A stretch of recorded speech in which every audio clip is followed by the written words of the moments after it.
Welcome back to part 2 of our discussion of controversial topics here within the Sacred Self-Healing community. My name is Jona Bryndis, and our topic today is climate crisis, part 2. So in part 1, we opened our thinking to, all these different factors that contribute to the climate on our planet. We let go of the current narratives around the CO2 discussion and the carbon footprint, etc., and just freely allowed ourselves to look at all the different aspects,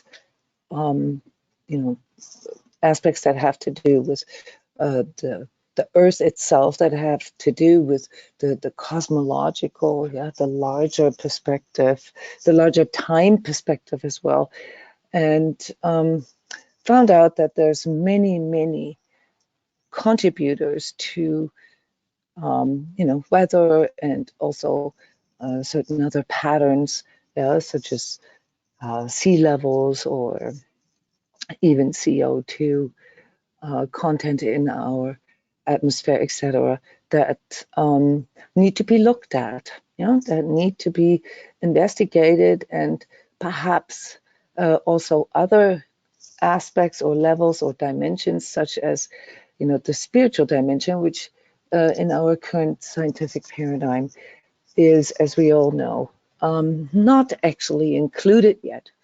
So similar to another area in our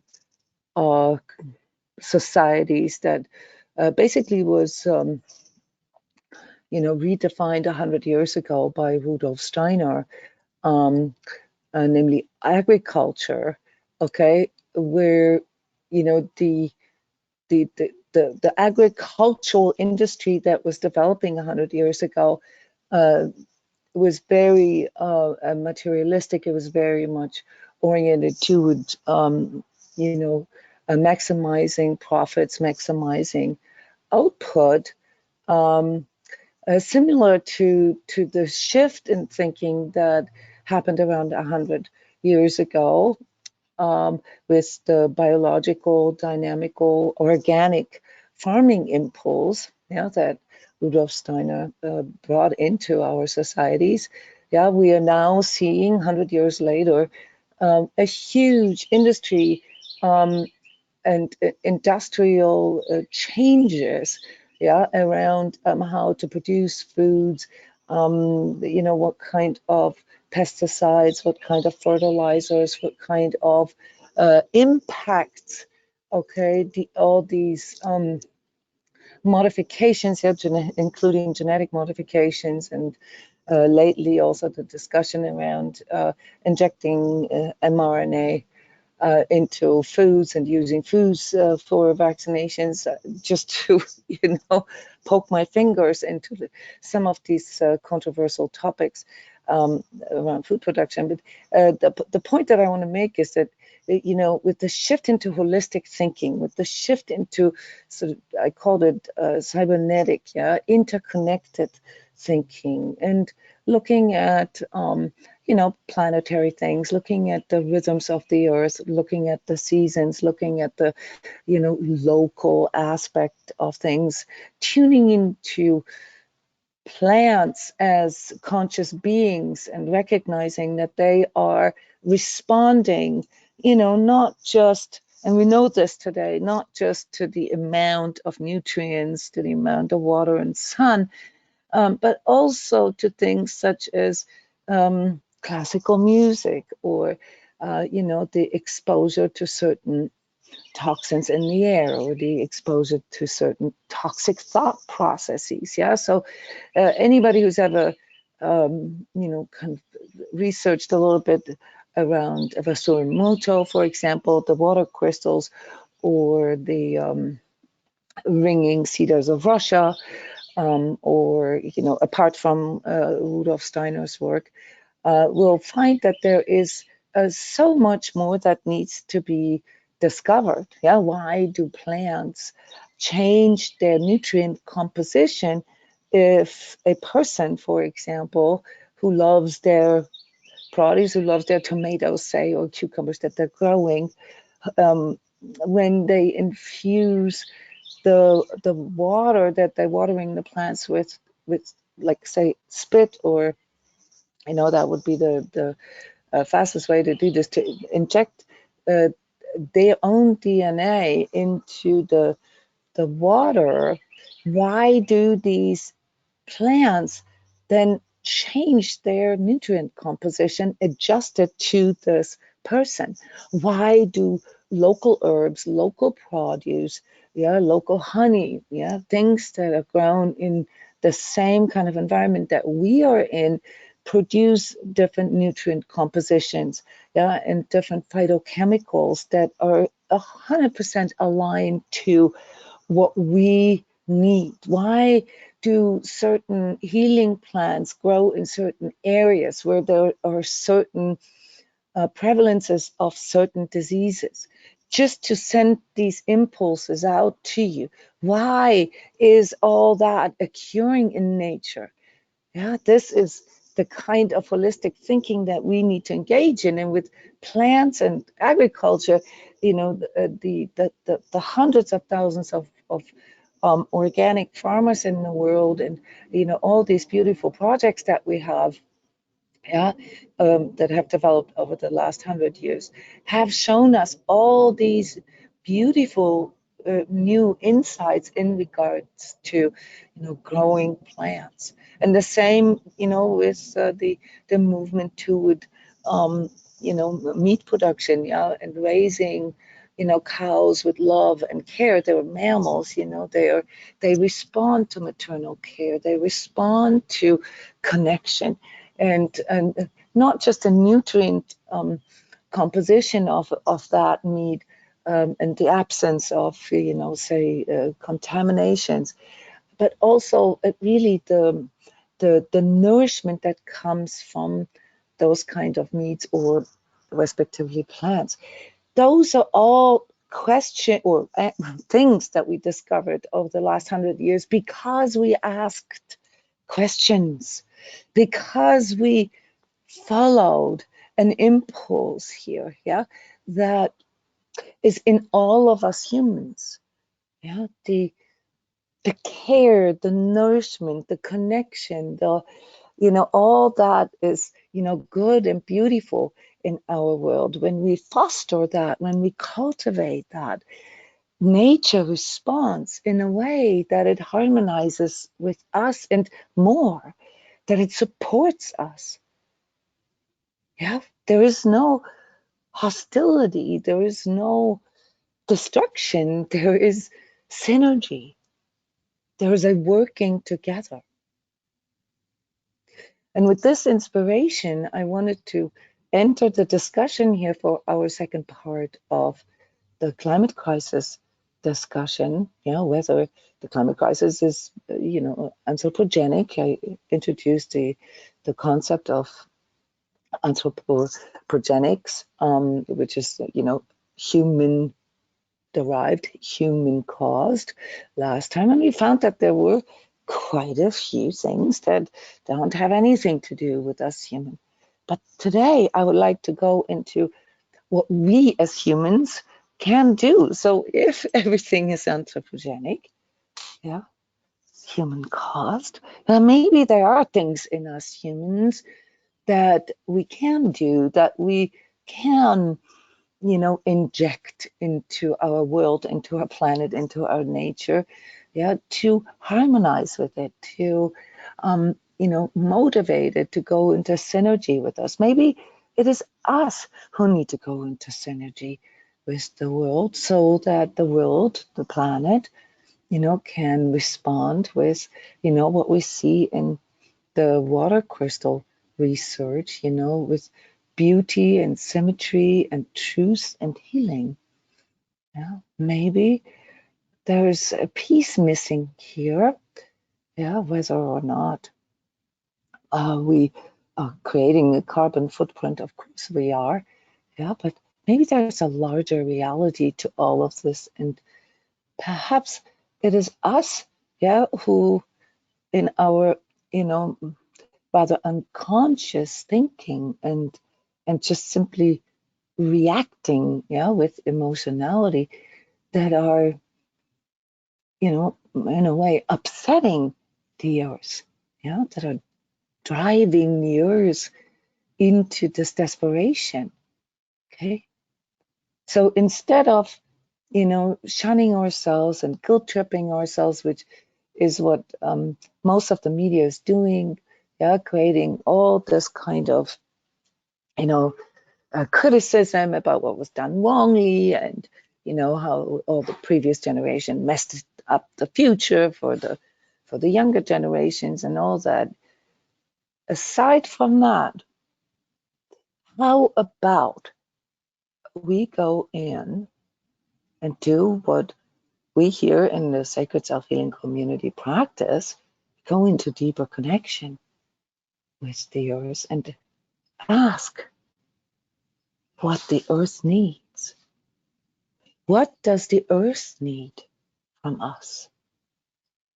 Can it be that what we experience as our environment, our planetary environment, is in constant interaction with us, is in constant exchange? And maybe there is something that we can do, but on a different level, apart from like physically injecting things or trying to change the composition, the chemical composition of the atmosphere, or trying to, change the Earth's frequency, or, we've talked about Hadron Collider, yeah, in CERN. We talked about, direct energy weapons, atmospheric heaters last time. Talked about the magnetic field. Talked about meteorites and earthquakes and volcanoes as the main contributors for, climate change on this planet historically, yeah, over the history of the Earth's, roughly 4 billion years of existence. So, yeah, this is where I would like to start our discussion. Yeah. And perhaps in that way also help heal and deal with the fear and the anger that is so prevalent nowadays. Yeah. Aneta mentioned it last time, how our youth, cannot even connect with thought processes like these because they are just simply being driven into anger, yeah, about the devastation. So what can we see when we look at these topics from a more holistic and also spiritual perspective, when we add the holistic and spiritual components to our physical, material thinking? And what is it that we can change in our perspectives and our ways of thinking that could contribute, that could help the planet, and with it also ourselves, to heal? And also today, I'd like to enter into, the mindset of solution finding, and not so much discuss, all the things that are going wrong. Yeah, so please discipline this in you. I hope that you watched the first part where, we gave, all this a voice already, and you can always contribute, your perspectives or additions or stories in the forum.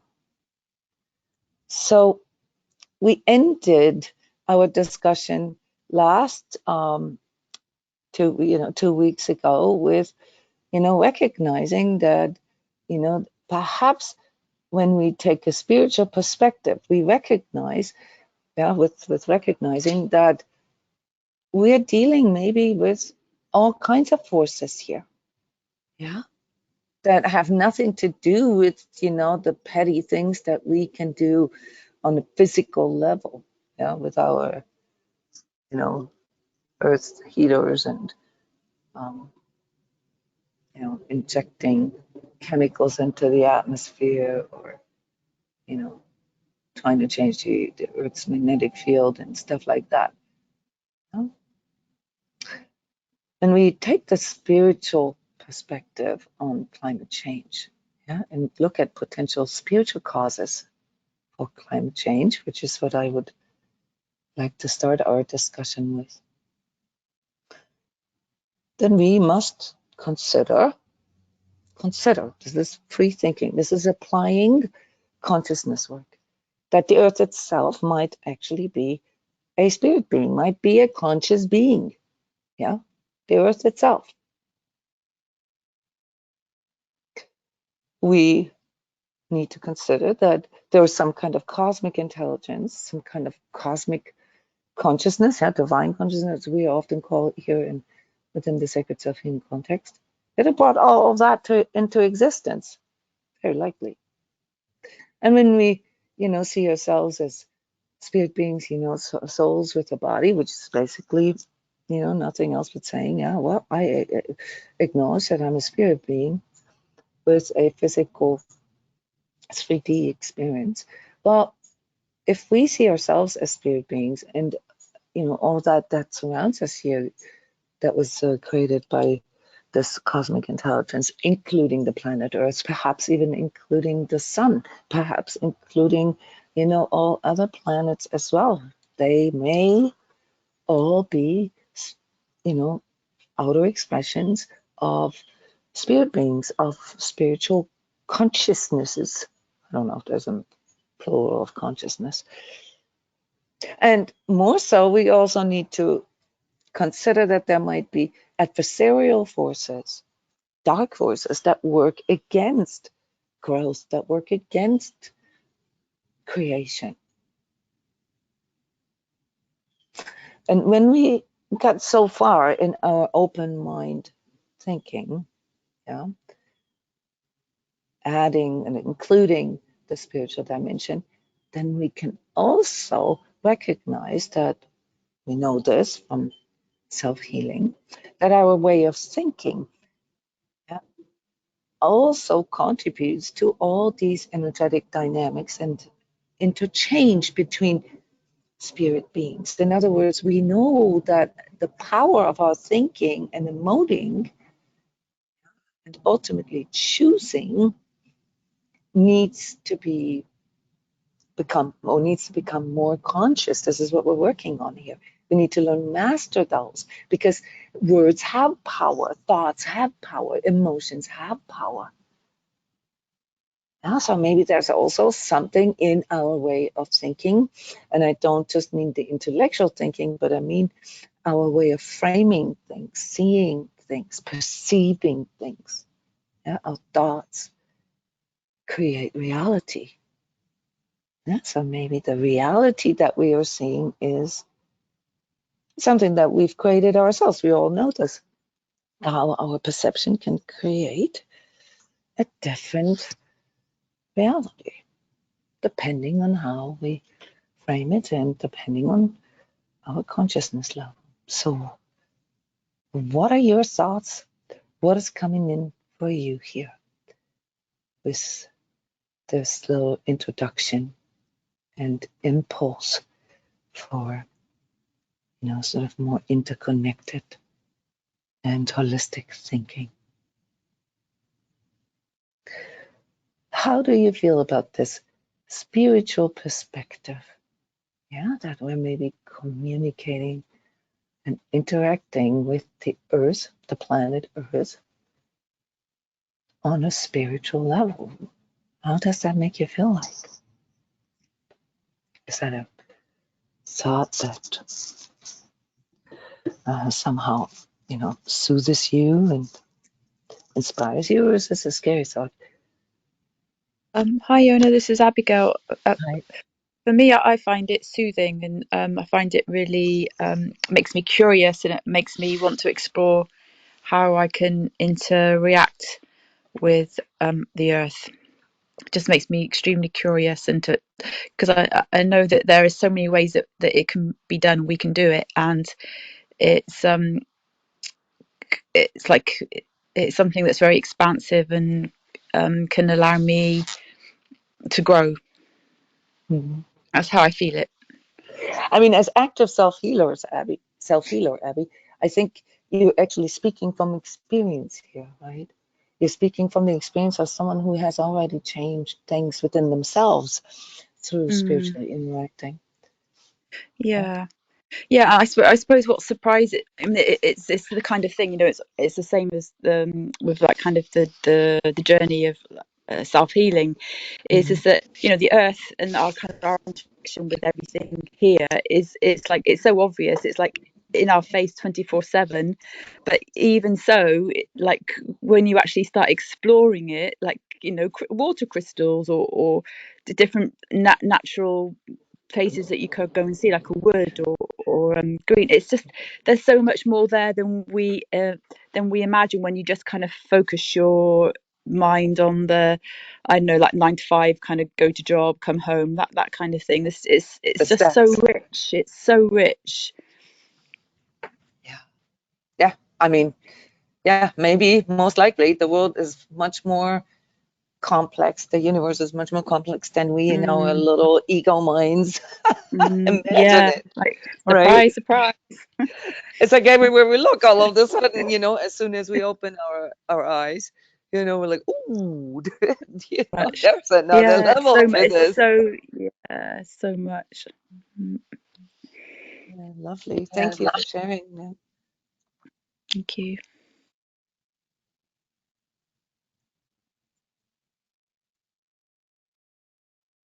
Any more thoughts, impulses, or reflections?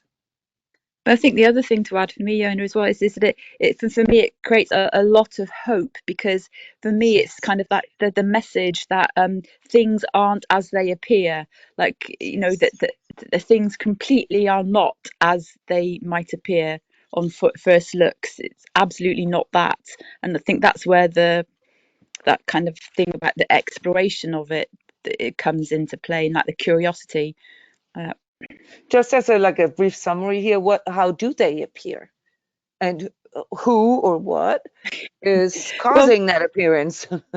yeah, well, yeah. I mean, I think ultimately it's like the disconnection from the natural world that many of us have experienced over our lifetimes.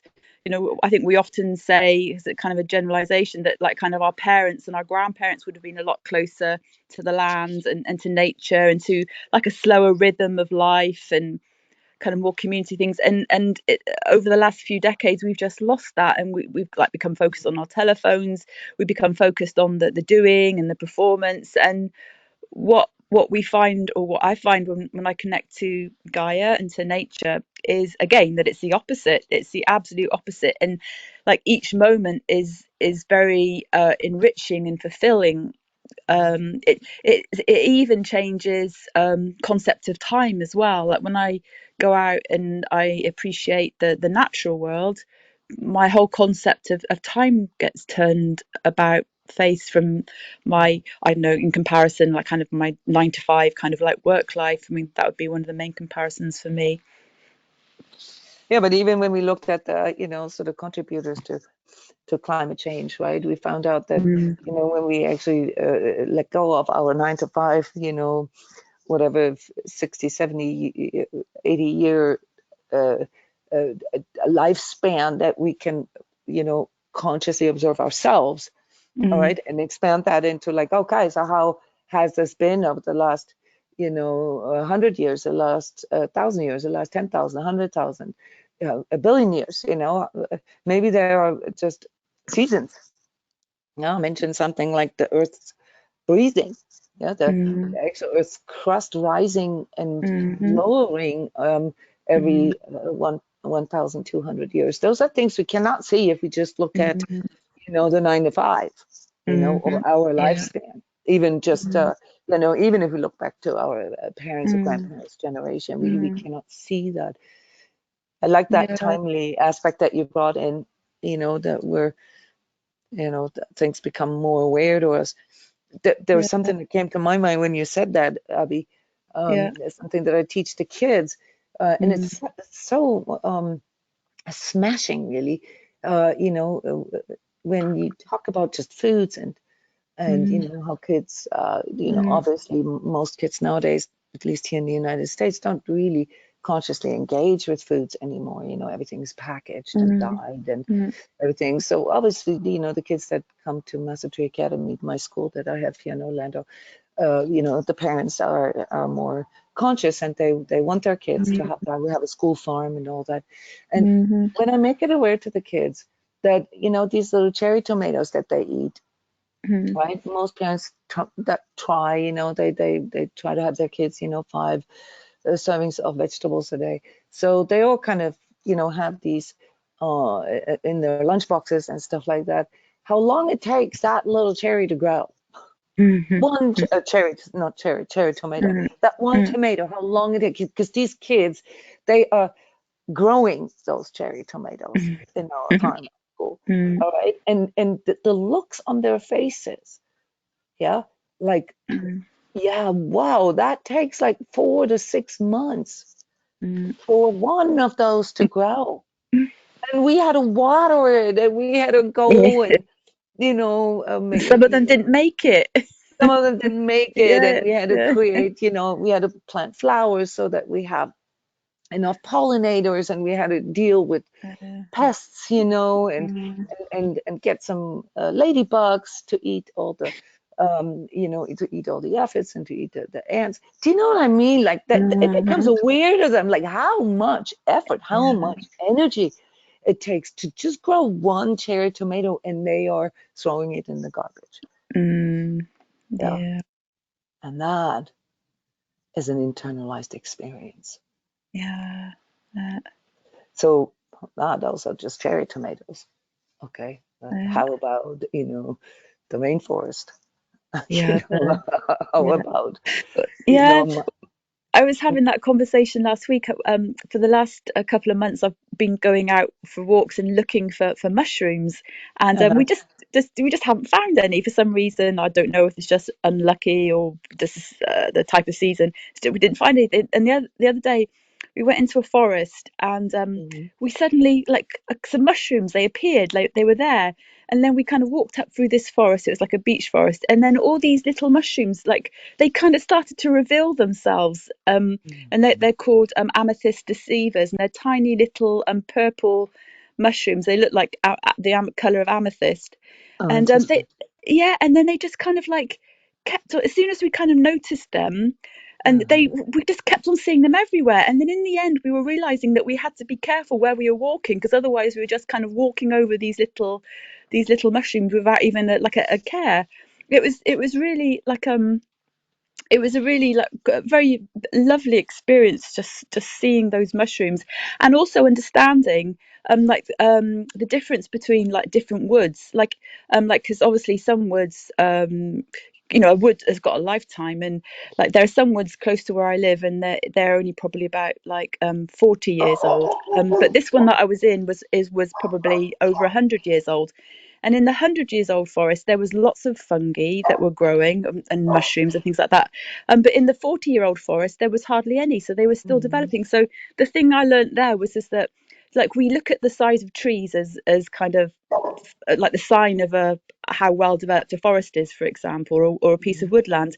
But actually, it's also like the fungus, like what's going on underground. That it also absolutely. takes decades and decades, even for a I'm not quite sure the mycelium or like the Mhm. fungi networks to they take as long to grow as an oak tree, for example. It's and to make that connection was really profound for me. I loved it. It's really beautiful. These are all very beautiful impulses, Abby. Thank you for sharing them.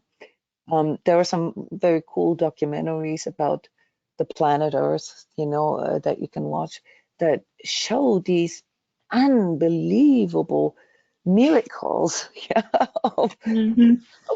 of the complexity and the beauty of what is going on, not just Mm, above the earth, but also underneath mm, there. There is such a rich inner life.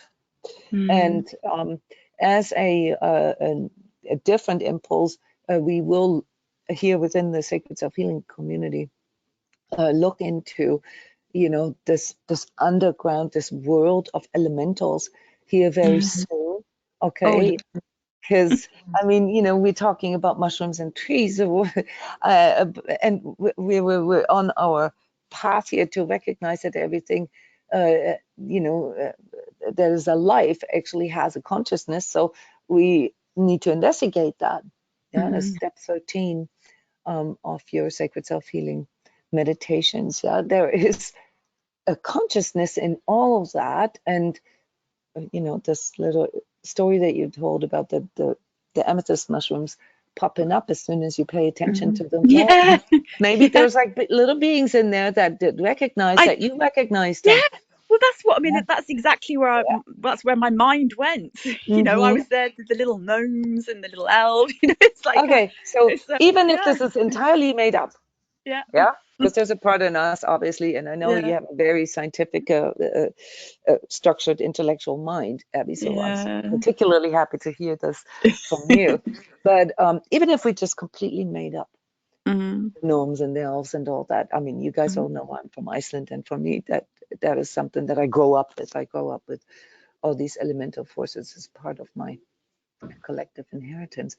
But even if we make this all up, what did we do there? What did you do there in that moment that you sort of tuned into this, into these little amethyst mushrooms? And be it that they noticed you and popped up for you, or be it mm, that your perception changed and you all mm, of a sudden saw things that you didn't see before because you weren't paying attention, mm, even if it's all made up. mm. Be Is interactive. the communication, the interaction. Yes. Yes. Yeah, yeah, yeah. And even if it was, and this is important, guys, yeah, for all the skeptics out there, even if it was just for the fact that your perception changed, Mm, that, as we know here as active self healers, is one yeah. of the most instrumental tools, yeah, to refine how we understand reality. And I may say so as a scientist, as an ex scientist, how we make sense of it, how we make sense of you know, these occurrences, yeah, these phenomena, such as climate change. Yeah. If I allow myself to include those kind of perspectives, and Jeff always makes fun of me because I'm outdoors, as you all know, and this doesn't come without interference. Yeah, I got sometimes very loud birds or crickets or, dogs barking and all kinds of interferences. But he makes fun of me because every time we put flowers here or grow plants. I'm surrounded by plants. I'm surrounded by birds. The birds nest right behind me, like less than a meter. You can't see this because I have this artificial background. Yeah, they come here. They feel safe. I interact with them all day long, every day. And then he sort of whistles the I don't know if it's the Snow White, the Cinderella Snow White, or Cinderella, the Disney Snow White, or the Cinderella song, the la, yeah, because they all come, and there's a little rabbit that comes, and there's the rats that come. Yeah, these are things that I enjoy. These are things that keep me sane. These are things that help me stay connected, that help me to clear my energy, that allow me to do the work that I'm doing, guys. Yeah, just as a personal note here. Okay, any more perspectives, any more, you know, impulses that you would like to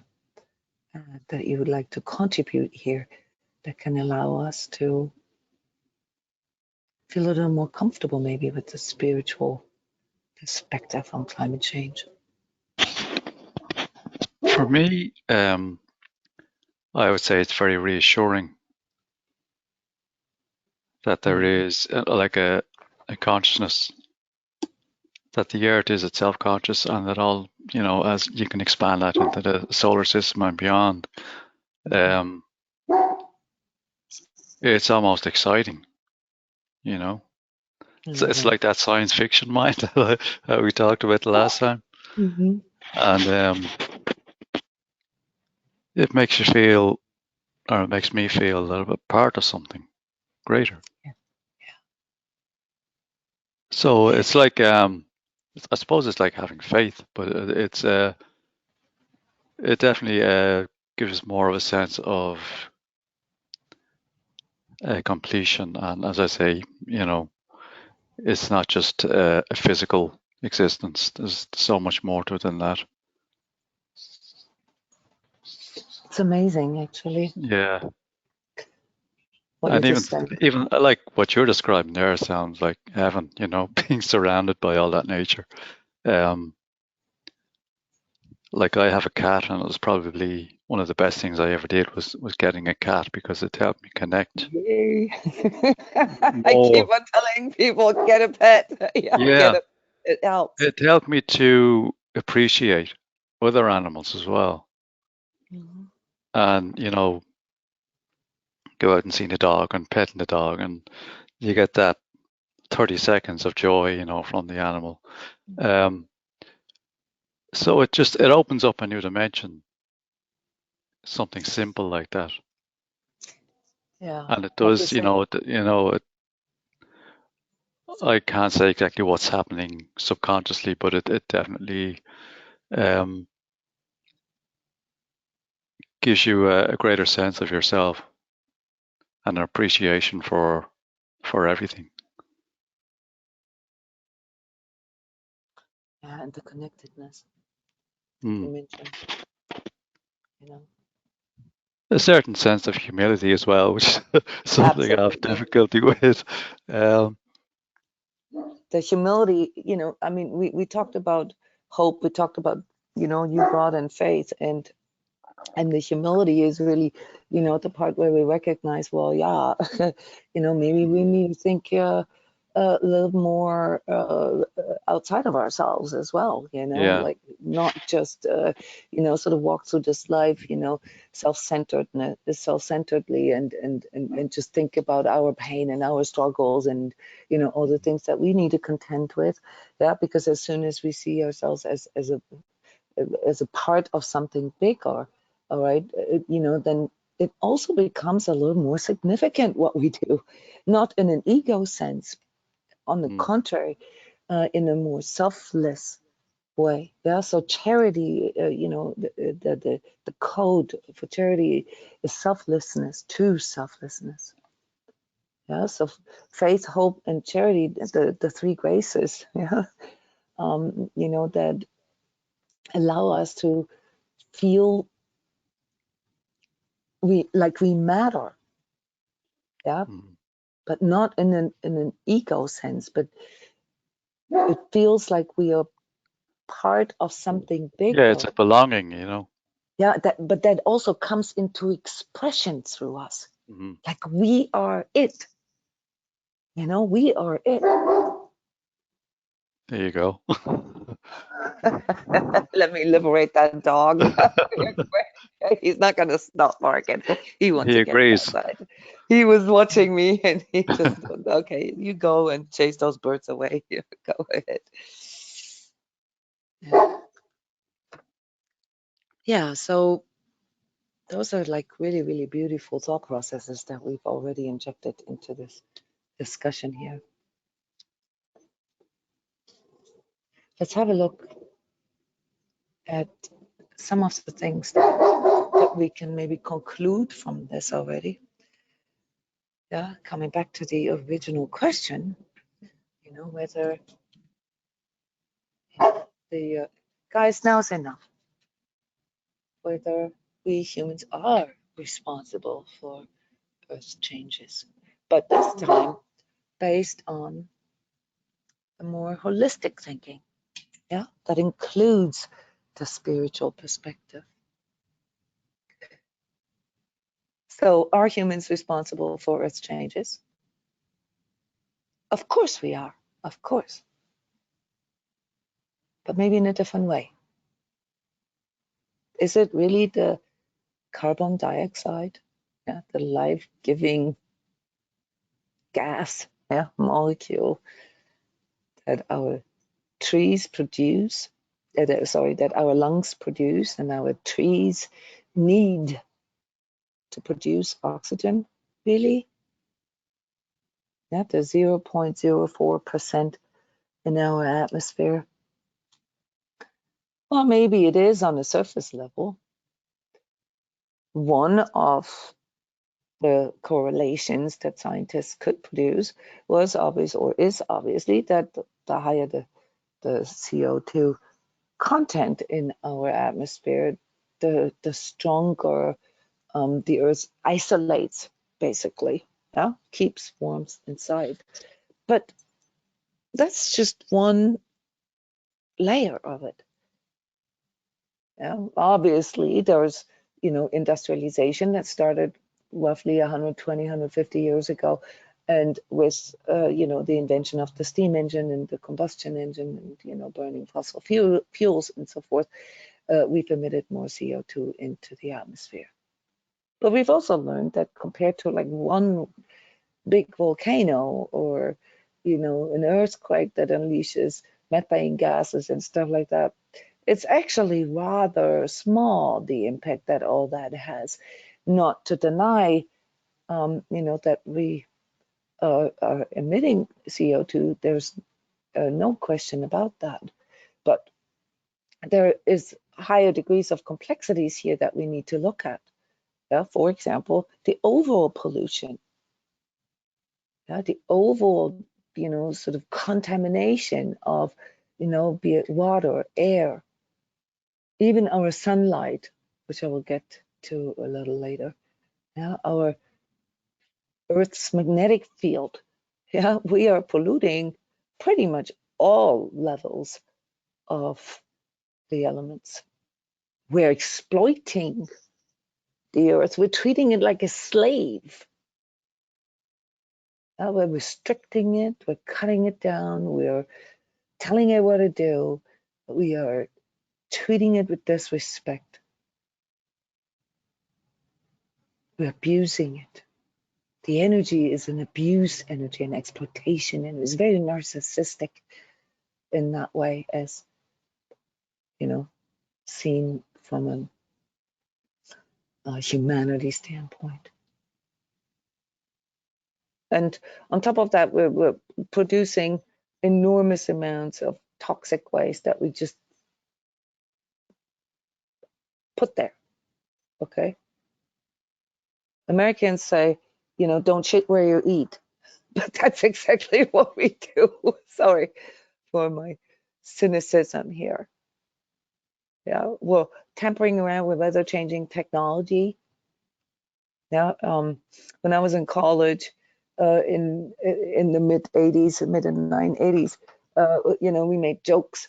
I think I mentioned that my peers and I, we were like, oh yeah, one day they're gonna inject all kinds of chemicals into the atmosphere to see if they can make it rain, or to see if they can change the ozone layer. They're going to kill all the cows because the cows are burping and farting too much. That was a running joke. That was a running joke 35 years ago, guys. Okay, and here we are, and I can't believe this is actually reality, because we were like just joking about this based on, the shallowness of scientific thinking. Mind you, we said that as students of chemistry.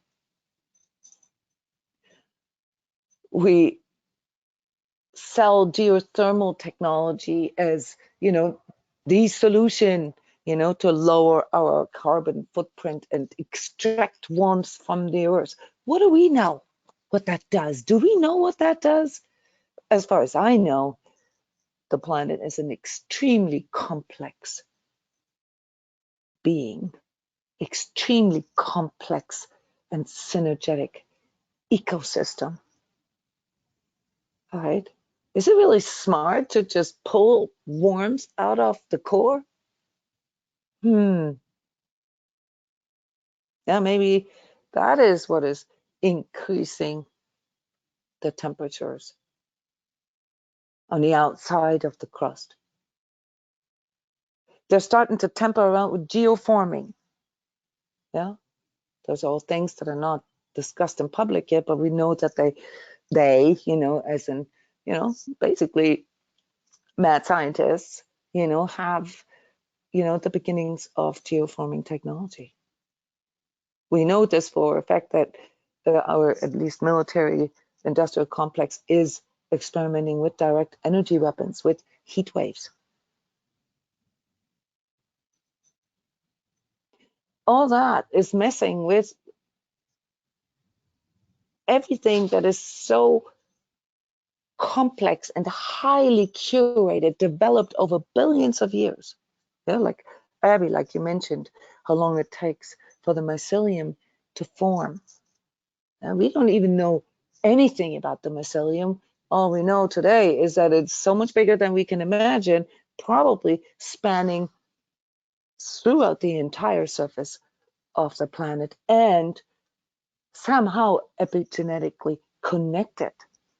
Okay, we have no clue how all this works. We're messing with things, guys, that we have not even the beginnings of an understanding. And worse, we're messing around with the divine forms of things. Yeah, with genetically modifying plants, genetically modifying animals. And now recently also genetically modifying humans, as it is now proven that the mRNA vaccine, the COVID vaccine, is gene therapy. If that's not humbling, I don't know what is. And where does this all originate?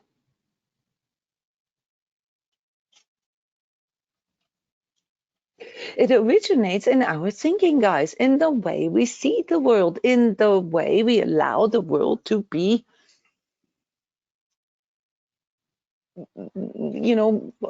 mastered, or in the way we allow, certain some perspectives, yeah, narratives, mindsets, yeah, agendas to run the world. Materialism. Yeah, it's only just material. It's only just material. It's a degradation of what we are looking at here. And, Gerald, to feel humble around all of this, especially if you allow your heart to connect with that, is painful sometimes. And right now it's very painful because we're not just dealing with climate change, we're dealing with war, we're dealing with unbelievable, unfathomable atrocities, yeah, done to humans, done to children, done to, yeah, we know that. And when we open our heart, all that comes in. We can't just selectively look at one thing. It's an illusion, guys. We cannot just, look at nature and say, oh, how beautiful, and celebrate nature, and at the same time, engage in our 9 to 5 day, chasing money, chasing security, trying to, I don't know, mitigate, all the fears and hatred and guilt and the shaming that is infused in us through collective thinking and emoting. We have to allow that pain in. If you really want to open your heart and include your heart's perspective, yeah, and even your soul's perspective, you have to learn ways to contend with that pain, with that guilt, with that hatred, and rise above it and out vibrate it by asking yourself exactly those kind of questions. How can I connect more? How can I contribute? How can I, through my own thinking, emoting, and choosing my own, energy management, if you will, my own consciousness, support this planet and, the consciousness behind this? I am part of it. This is a part of me. I am being treated this way. And I know those are complex and difficult thought processes and reflections, but they're the ones that those of us who work and raise their consciousness, who want to heal from all these collective wounds, have to ask. We have to go there. That is the responsibility that comes with a higher consciousness level, that you allow truth to be it. Our ego is the part that tries to cope with it by shutting our hearts down, or by dramatizing the pain and the fear. We already know what that leads to. This is how we got here, guys. This is exactly how we got here as a society. Not wanting to look at things, not wanting to go deeper, not wanting to feel anything. I'm just sort of tagging along and what? Following orders? Is that what we're going to tell ourselves? All right, when we are, say in the afterlife, and we have to look at the inventory of all our choices. Oh, I was just going with the flow. I was just doing what the collective was doing. Well, they told me that this was good, so I believed in it. I know this is uncomfortable, but you know what that sounds like?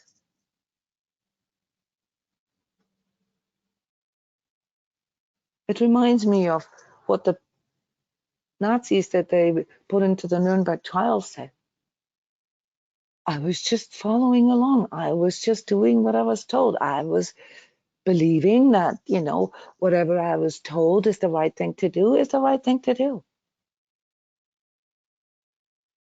And obviously there's many more examples for that. It's hive mind, guys. Do you really see yourself as a sort of a Borg? Yeah, that's a Star Trek reference. Like just an executor of some kind of hive mind messaging? Really? Then self-healing is not for you, because it cannot work if you see yourself as just an executor of something, somebody who just like a drone or like a robot, okay, follows prefabricated, spoon-fed thoughts and emotions. That means that you see yourself as void of your own consciousness, and more so void of your own heart and soul. So at the end of the day, all that we are looking at with our higher consciousness, namely truth, yeah, and this is really where, spirituality, yeah, separates itself, yeah, true spirituality separates itself from New Age, where we have to contend with what is, where we have to look at reality, where we have to look at what is true, and we have to feel the pain of that, and we have to feel the humbling of it in order to walk through this and come up with new ways, with higher vibratory solutions. We cannot come up with higher vibratory solutions if we're not willing to look at what is. And when we do this, we arrive back at these places that perhaps in the beginning just started out as ideals or intellectual concepts, such as, yes, we are all one. Yes, we all belong to one greater divine creation. At the end of the day, those who actually walk that path will end up in higher vibratory places with higher vibratory people around them, actively engaging in doing higher vibratory things. because it has become them. They have become it. They have become a part of the world, of this planet, of this earth. And they can not do anything different than supporting it. If we engage with higher consciousness and cultivate it in us, we can no longer do those things that harm us. Have you guys noticed that? It becomes more and more increasingly painful if you try to maintain your levels of delusion and illusion and untruths. If you lie to yourself, self-deception becomes increasingly painful. Why? Because you are energizing your true self. You are aligning yourself to truth. You're aligning yourself to the freedom and the love that is presented to you as this world. And when you align yourself to it, your entire being attunes to it. It goes into coalescence with it. That means you start resonating together. And yes, right now, the earth is crying. The earth is angry. The earth is upset. And yes, you're going to have to feel that because that's the truth. But does this mean that we are like all bad and that there is no hope and that it's all going down the drainer and, you know, that there's nothing we can do? No. Because once you investigate the forces involved in all of this, the next question is, well, who is promoting that way of thinking and emoting? Where is all this coming from? Can you answer this, guys? Where is all this coming from? This guilt, this shame, this desperation, this apathy. Where is this coming from? You, as individuals, with your striving and your cultivating of higher consciousness presented here, okay, are capable of having these holistic thought processes and even involve your heart and your soul. And yet there is this overlay that keeps telling us that everything is lost, that there is no hope, that there is no faith, and that there is no charity in this world. Where is this coming from?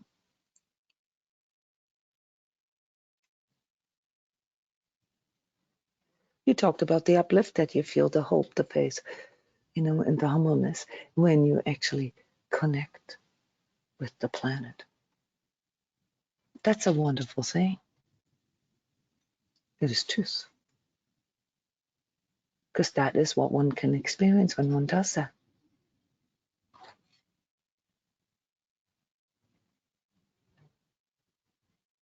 So where is that notion that there's no hope, no faith, you know, and no charity left in this world? Where is that coming from?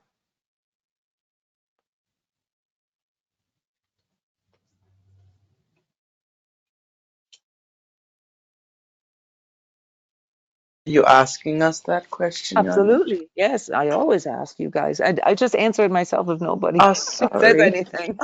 I'm sorry. Hi. I Right. think it's ego, and not just ego, but just the destructive thoughts and staying stuck in them. Where are I they think coming from?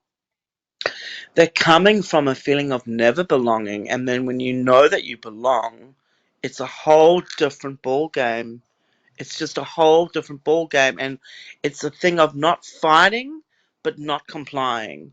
And that's exactly where I am. I'm taking a stance with myself and boundaries with others, and I'm saying this is not going to be, feasible, or practical. And I still get rejected, but I'm not taking the rejection as personally anymore because I'm a part of something much bigger. There's another opportunity somewhere else.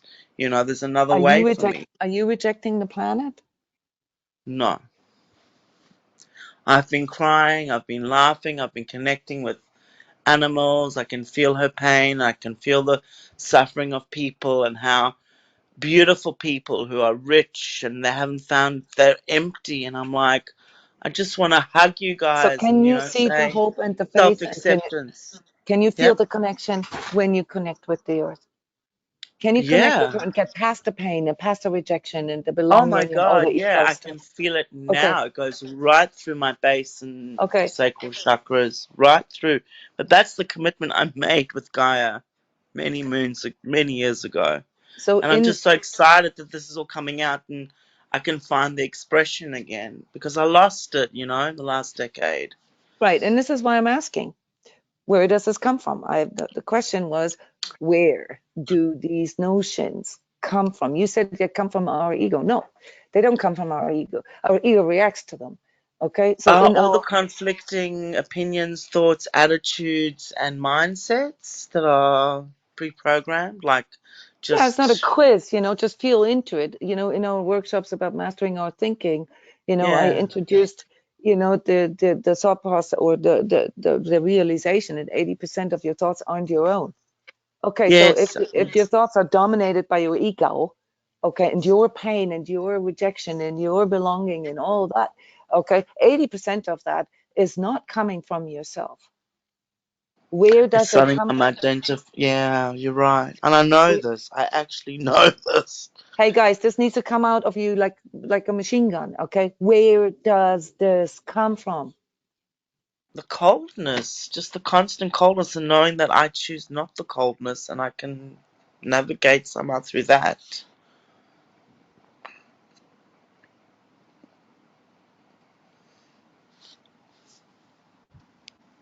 Where does that come from?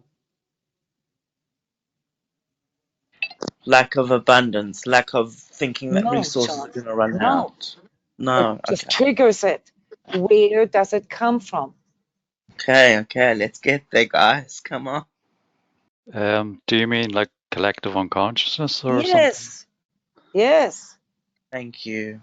And it's not the collective unconscious, it's the collective thought. Subconscious, yeah. It's the collective conscious, not, the higher consciousness, obviously. Yeah, because if the collective consciousness would be one that, acts in the way that we are, discussing this here, we would all be having thoughts and feelings of hope and faith and charity, but we don't. We don't. It's a constant battle. So Sean, you just observing the battle inside of yourself, but you never go a step farther. Where does this come from? 80% of what you're experiencing is being triggered in you, like a push a button. It's so easy to trigger people's egos, guys. You know this. So where does the collective thought come from? Describe or define collective conscious. You talk about the hive mind again. So Yeah, yeah, yeah. And the messaging that occurs in there. What is the messaging and where does it originate? To keep working till you die. And there's nothing else besides that. That's part of the messaging, yes. What else? Okay, thank you.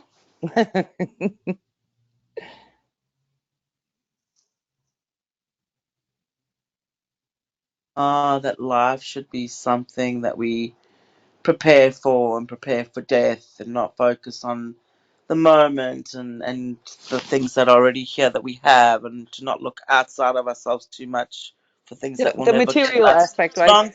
long term, sorry, the short term gain, Yeah, sorry. the I material, need yeah, to get that out. short term as in The one sh- lifetime. This is all just about right now, and and or, the or material Yoni, life. even just about like grabbing stuff to feel better and that, like anything. And it's Right. so It's material. everywhere more now than it was 10, 20 years ago. And I think that's Okay, let's not why I can complain about it. find. Let's just collect it. Okay, Okay, we're sorry. observing it. Yeah, you Yep, keep okay. getting pulled into the emotion of it. Yeah. Sorry. So no, you don't need to apologize. Just cultivate that. All right, refine that. Yeah, when you want to investigate reality, you have to observe it first. If you put your emotions into it, yeah, if you project your emotions into it, you cannot observe reality.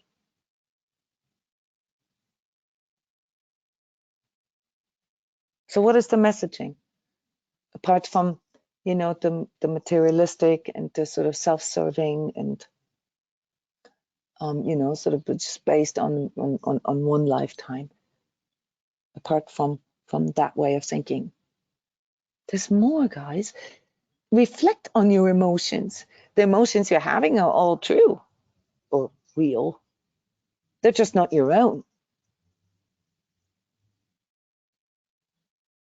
What is the kind of feeling that is injected into you whenever you read news, talk to other people, watch movies, listen to songs? Yeah, all that contributes to our collective consciousness or Just happy unconsciousness. or sad. Just happy and sad and nothing in between.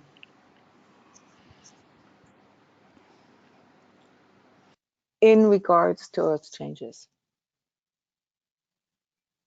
Hopeless, like that we don't have the ability to change things, and that we're not sovereign and have the ability to Yeah, shift and change and interact. yeah, That our that we interactions don't mean anything. That it's not exactly. worth interacting because Yeah, if we it fucked doesn't, up. it won't lead to anything. Yeah, we fucked up, and we should hide in the corner, yeah, and feel shame and feel guilt, okay, and not do anything. Shame on Thanks us. for that. Thanks for that. Now ask yourself, is that how you feel? Is that how you want to feel?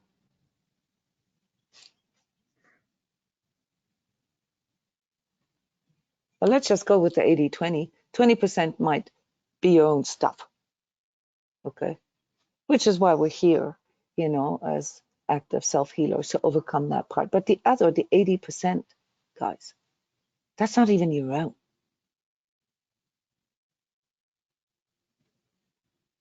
So what is needed to overcome that? What is needed for us as individuals and collective to overcome that attitude, that notion?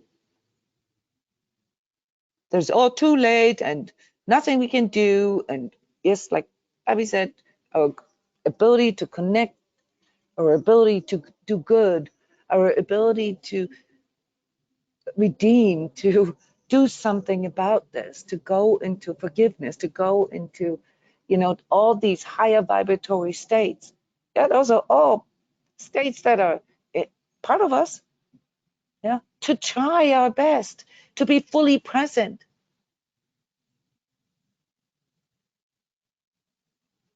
to heal, to love. These are the states that you guys are aiming at. All right. So what is hindering you and with it the collective from expressing just that? All we are being pulled into is expressing that.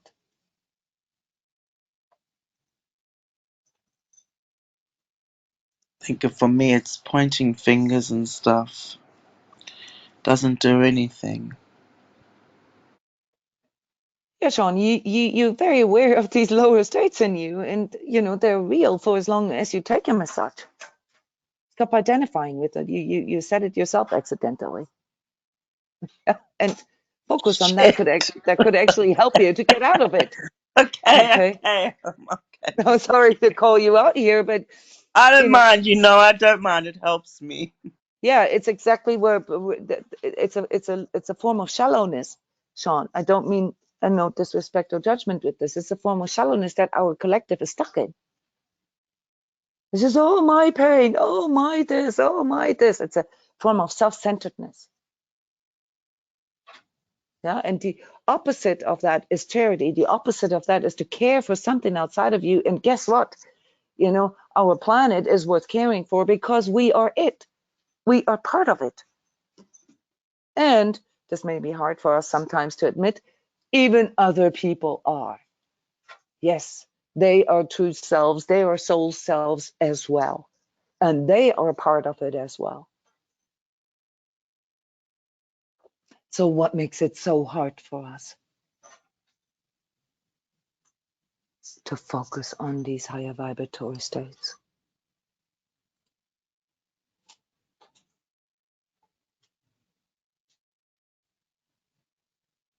Bombardment, the collective energies, distractions. Yeah, the war on our concentration, the war on our ability to focus on what we want to focus on, right? Yeah, yeah. The mind control, basically. Yeah, the emotional and mental control that we are exposed to. Yeah.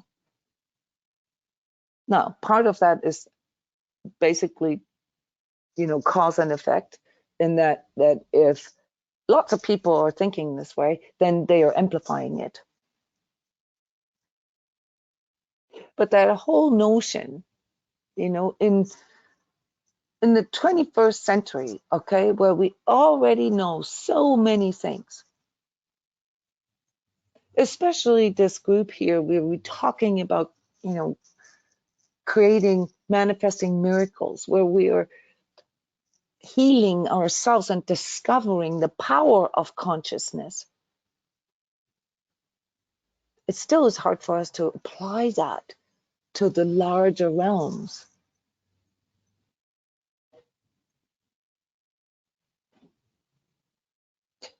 That's the solution, guys, is that we open that up. And it's beautiful that you guys are already having those kind of inner experiences, yeah, where you actually allow your spirituality to flow, to trickle into the way you see the world and understand the world. You know that Gaia, the planet Earth, is a conscious being. And if it is a conscious being, don't you think that she reacts to our emotions? After all, we all Gaia's children. Now she's providing for us like the Divine Mother, okay? And we're treating her with disrespect and kicking her butt.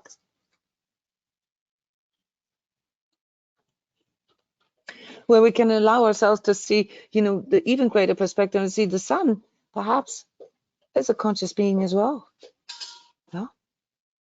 Maybe you see it as the Divine Father. I often use the heart, the Gaia, the heart of Gaia, and the,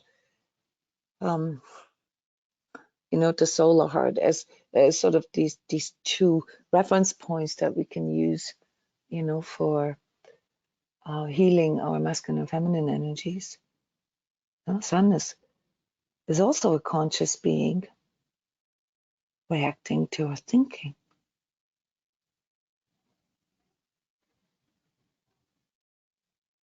Now, if you looked at the sun sort of as the Divine Father, not the Divine Father, but, you know, like sort of that kind of that juxtaposition to, not juxtaposition, but the, you know, the yin and the yang of the Gaia energy. Yeah, let's say the Father. So Gaia is the Divine Mother in the spiritual way, and the sun,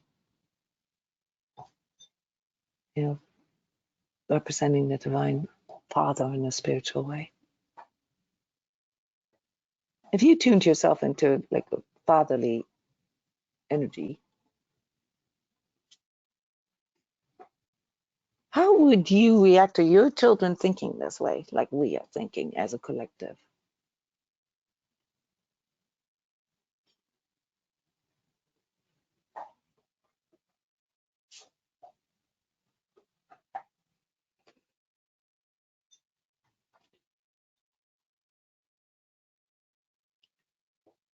Yeah. So these are just examples how you can enter into spiritual thinking. And then what about the cosmic forces, the other forces that manipulate our thinking?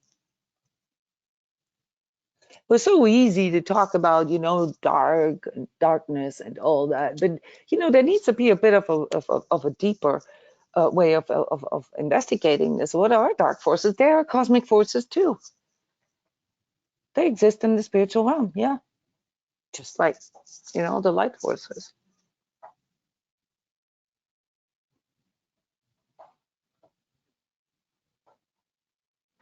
What is their agenda?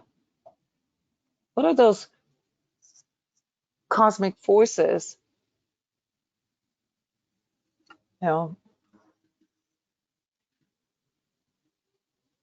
What is their goal?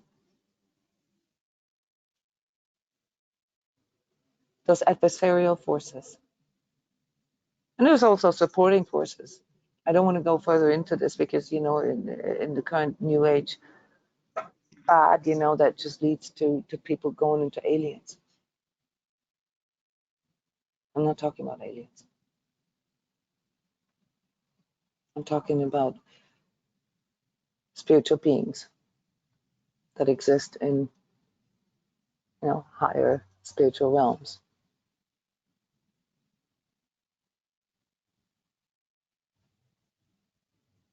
We talk about divine order. That is a spiritual force, guys. That's a cosmic force, spiritual order. We talk about the law of attraction. We talk about all these things.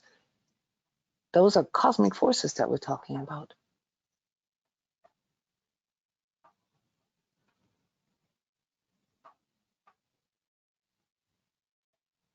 And then we have the adversarial forces in there that are doing the opposite. So we have the growth, the expansion, the evolution, divine evolution on one hand, and then we have the adversarial forces that want to do what? What's their agenda? Well, it's contraction and more of the same, more and more of what they're already offering. Yeah, preventing that divine evolution from happening. A devolution then. Yes, very good. Why?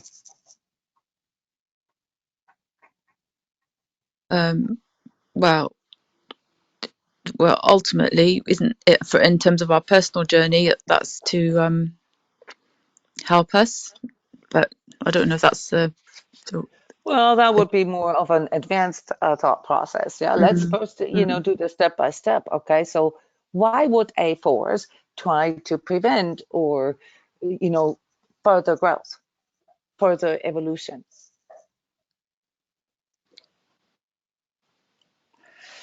because they know that that's what they don't, because evolution is freedom and expansion, so they don't want us to have our own sovereignty and our own freedoms. Why? Because that means we're not controllable anymore. We're not the hive mind. Yeah. Lovely. I know that this is a new thought process. You just thought something new. Okay. Yeah, that's beautiful. And you came to the right conclusion. Well, that's spiritual thinking. You allow yourself to think your own thoughts. They want to prevent evolution because then they lose control. Okay, why? Why? Why do they need control? Keep asking. Spirituality is all about asking questions and thinking your own thoughts and feeling into it.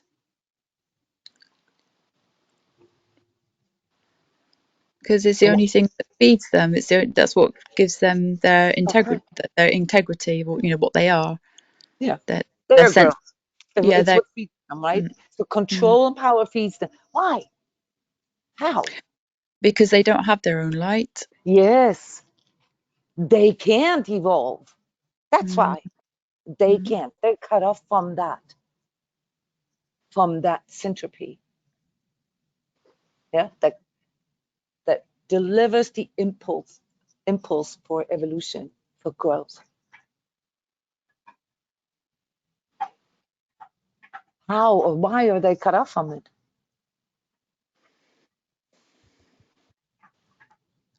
they made a choice? Yes. Yeah. It's all embedded in our collective unconscious.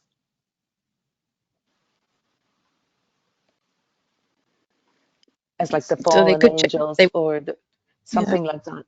You know, Mm. those are the entities that fell off or opted out of divine evolution.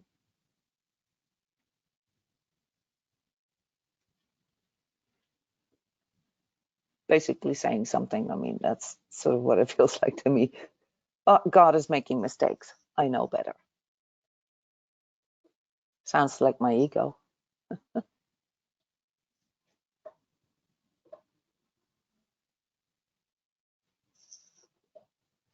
So there are these forces, these cosmic forces that are aligned to, you know, the source of all creation that brought everything into existence and continues to evolve it. And then there are these forces that, you know, that's why I personally like the word adversarial forces a lot better than dark forces, because it shows the dynamics between them that are trying to prevent it. Why? Because they are not evolving. They have chosen a devolution path. And in order to have any kind of significance, any kind of power, they need to prevent from all consciousness to further develop, to further evolve, or else they lose the grip on it. So there's many esoteric concepts that play into this way of thinking. Yeah. If you listen to the Nature of Darkness workshops, then you know, it's a little bit deeper explained there. I don't want to go there right now, but it's important to put these things together. Can I ask a question, Jona? Please. These darker beings, is there any way back, or are they Is there what? stuck? Is there any way back from their level of consciousness, their desire to feed off darkness, It's a very beautiful question. or They're are they not. stuck in that? Which? Well, you know, this actually has to do with your or a person's individual experience, because you know it takes quite an advanced state of consciousness to interact with those beings and ask those kind of questions. Okay, there are some that are stuck and there are some that want it. It's both. Is there a way out for them? Yes, there is. Can we, as being part of divine consciousness, help them out? Yes.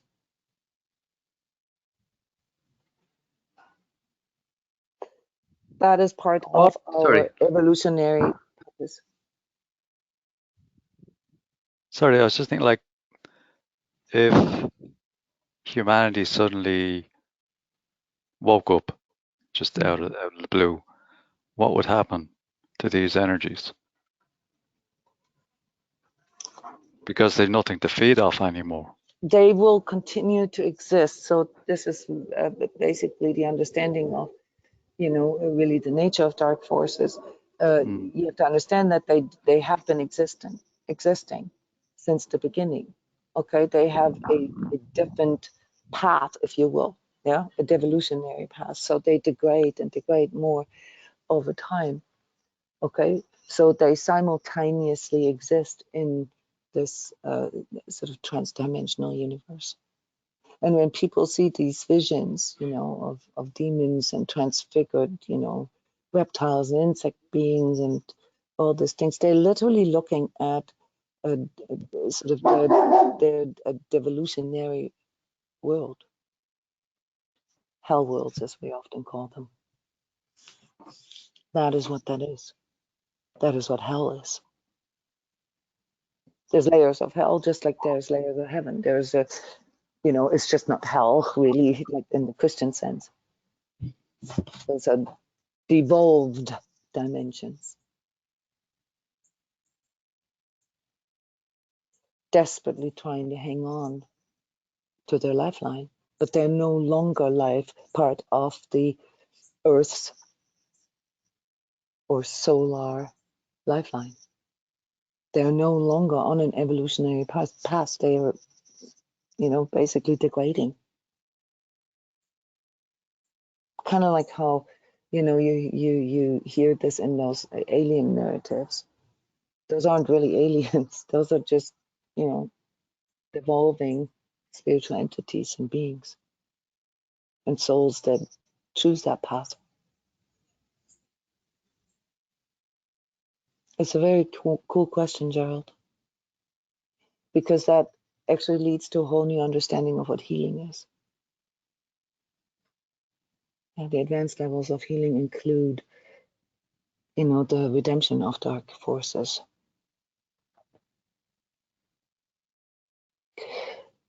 And that, again, brings in an advanced understanding of karma.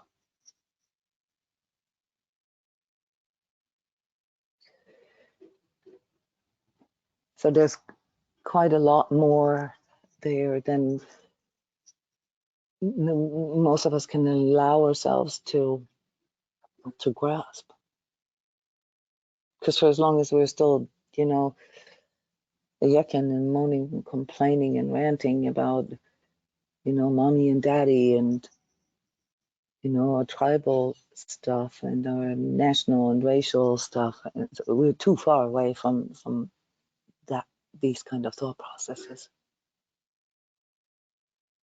So yes, if there were a sudden awakening to higher consciousness, to the 500s, yeah, then these things would come to our awareness.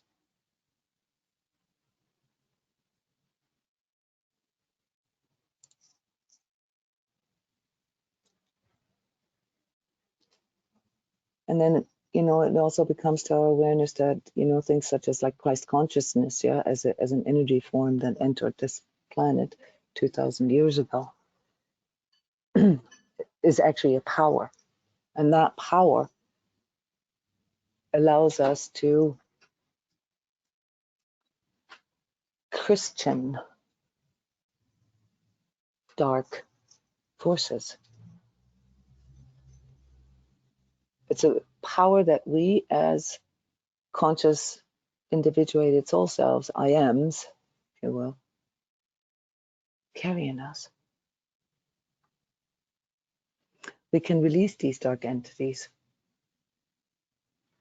We're just too far away from realizing how powerful we truly are. So one of the conclusions of that, even if you have a hard time following me here right now, is that, first and foremost, you need to become aware of, that most of what you think, is not your own. So, that there's no way around, cultivating and refining your way of thinking, because it affects your emotions and with that your choices. Okay, so that's number one. And number two is that once you basically able to no longer get lost in yourself or lost on the outside, once you become able to hold your own center, and stay in the middle, then you begin to see the larger perspectives, okay, which then allow you to see, the power that you actually carry and why you are subject to, say, the dark forces' attention. And then the conclusion needs to be that you cannot be afraid of them. You cannot be afraid of dark forces.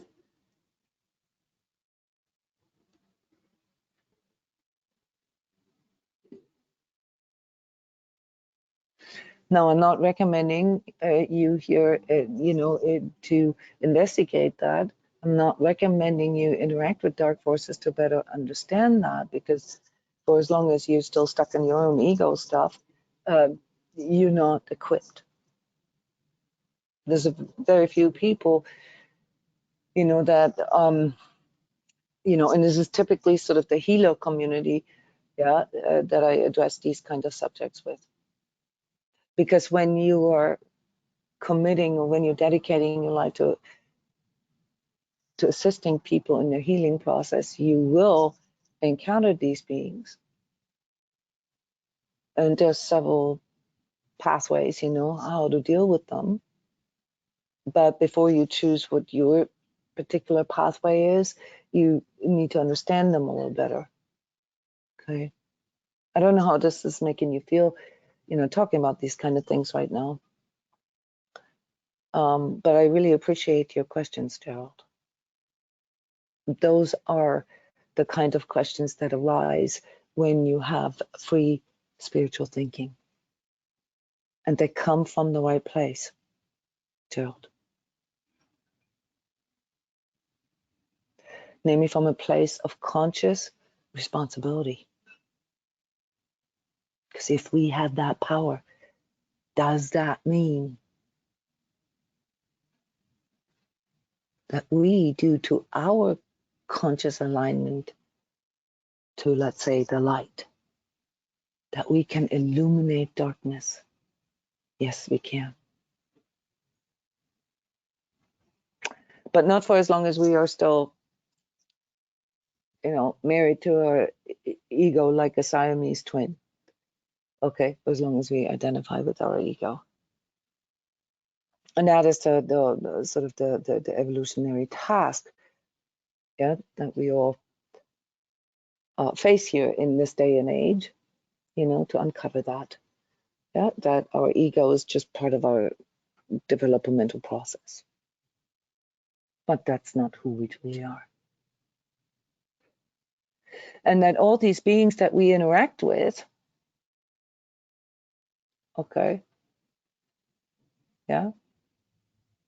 are either of the same source as creation is, or adversarial in that sense that they've turned their backs to it. And that there is a whole cosmos out there, okay, that is so much bigger than what we can fathom, that it's best to just be humble and to allow our own consciousness to reveal whatever needs to be revealed and to heal whatever needs to be healed.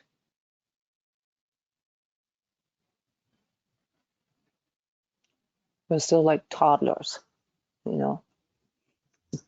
stumbling around in the universe.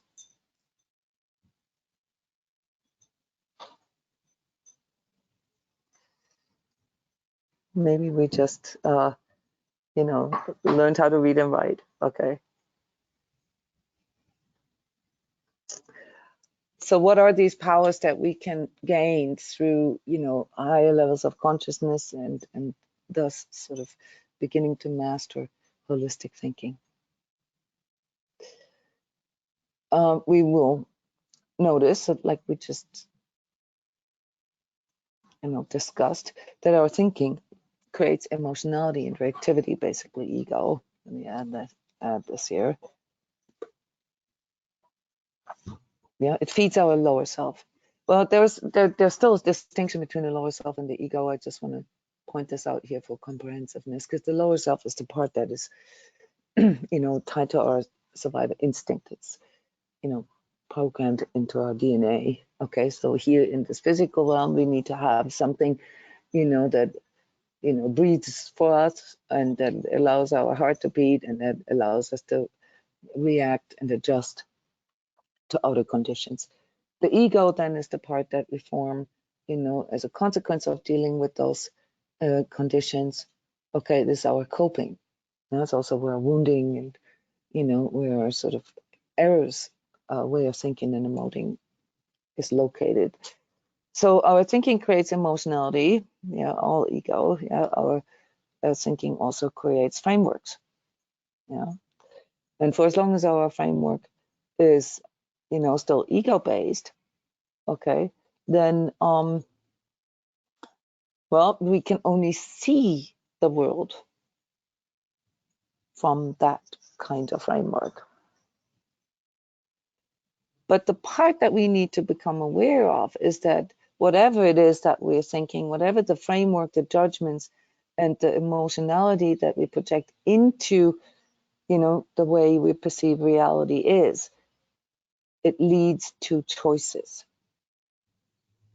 And these choices then lead to our reality. This is just sort of the concept or the dynamic, the mechanics of manifestation backwards here, okay?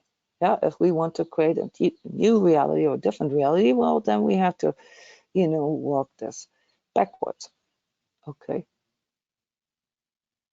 But when we look at the greater reality as is, okay, we have to admit to ourselves that, yeah, part of the reality that we are experiencing is, you know, a combination of our emotionality, our frameworks, judgments, and the choices that we make, period. Yeah, and karma is the mechanism that, you know, allows us to evolve regardless. Yeah, so even if it's minute, yeah, sort of what we gain here as refinement in one lifetime, okay, karma is the mechanism that carries that forth. Yeah, so that you know, this evolutionary impulse, you know, comes back to us. How does it come back to us? Through our wounding, through our pains, and our fears, and they create enough discomfort here in the physical that we then, you know, ultimately become motivated, become willing to change. When it comes to earth changes, you know, and what it is that we can do, yeah, aside from, you know, working on healing and transcending our ego and, you know, freeing our way of thinking, our way of emoting and making choices from the collective unconscious that is infused by, you know, these adversarial forces. Okay. Apart from that, we can also actively engage in true ecological and holistic ways of thinking. And that is basically my plead here, you know, is, you know, for you to step into your own free thinking when it comes to climate change or any other, you know, controversial topic, be it, you know, race or gender or war or, you know, vaccines or whatever, okay? To start thinking in a liberated and more connected, yeah? That's what ecological and holistic way of thinking means. Because then you can recognize things such as what we discussed in part one about, you know, you can recognize the errors, okay? What's wrong with electric cars? Why does promoting electric cars not work? Well, if you look at the holistic energy balance of it, yeah, how much energy it takes to produce, you know, those electric batteries that are inside those electric cars, you recognize that it makes absolutely no sense. Apart from, you know, the control aspect that I brought in last time, it makes no sense. Yeah, it takes 50,000 times more energy to produce it than it could ever save or reduce. Another approach, yeah, to solution finding could be true climate research with the inclusion of the cosmological dimension. There's some really, really cool scientists out there that are already doing that. But they're, just like with the vaccine research, are getting shunned or silenced. Yeah, where you put the larger things into perspective. Yeah, the interaction between the sun and the earth, the the moon and the earth, and all these things that that we already know about the Earth's history. Not just the last 150 years. 150 years compared to 4 billion years, what's that? Or 3.6 or whatever, 10, there's different, there's not a consensus about how old the Earth actually is, but we know it's more than 3 billion years at least. Another, and we've just explored that perspective that can bring a whole new set of ideas and thoughts and impulses into the discussion, is including the spiritual dimension. For that, we need some kind of spiritual science. What is the history of these forces? What is, cosmic intelligence? What are these dimensions?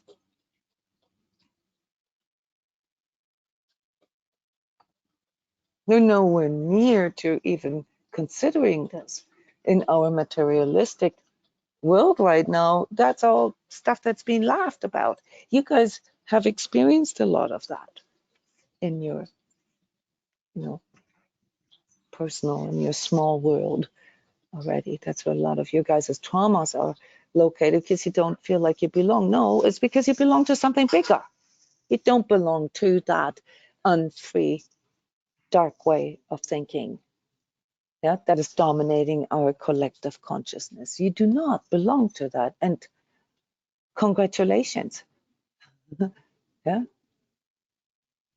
You should be grateful for not belonging to that and having felt this from, your childhood on. Why? Because you must have done something in your previous existences that has already delivered that kind of impulse to you. Now you just got to really sharpen your tools a little bit and step out of the pain of your wounding and your traumas.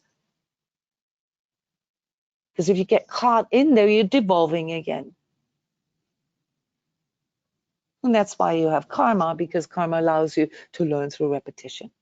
But you can also learn through discipline, through freeing your mind, and cultivating out of the box thinking, so to speak, because the box right now is pretty limited.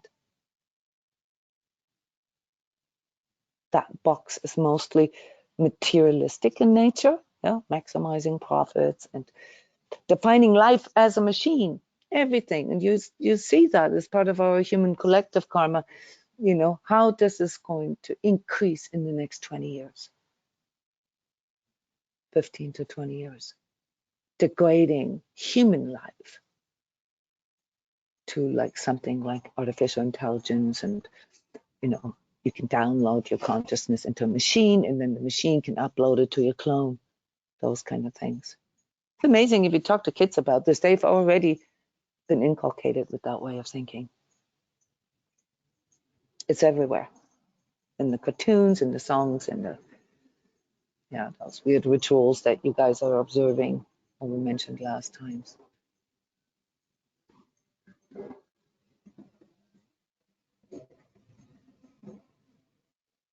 And cultivating this and disciplining this also means to refrain from emotionalization around it. Yeah, because that pulls you, and with it, the collective, in all these sort of different degrees, back into ego. And worse, blind activism. Blind activism. So most of the movements out there that we're seeing nowadays are based on very limited frameworks and blind activism. And honestly doing more harm than good. Just like any remedy, that for as long as I live, for nearly 60 years, has been suggested by so-called science. Every remedy that they have, suggested, oh yeah, we need, to do something about the pests, that destroy our crops. Oh, we just, change their genome and make them resistant to it. Stuff like that. Stupid stuff. How could you mess with something like that you don't even understand?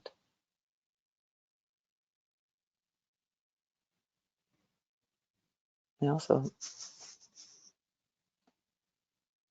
materialism leads to a disconnect. It leads to even less understanding the holistic interconnections.